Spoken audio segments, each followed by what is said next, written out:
беспечный, совершенней, однозвучная игра.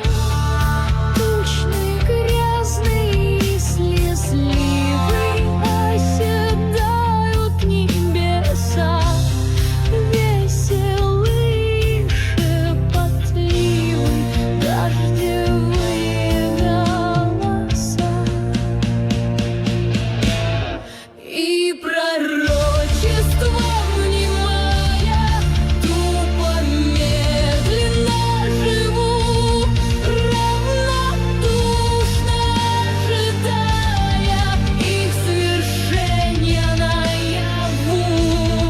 Помню, было слово крылья или брежу, все равно, без борьбы и без усилия опускаюсь я на дно.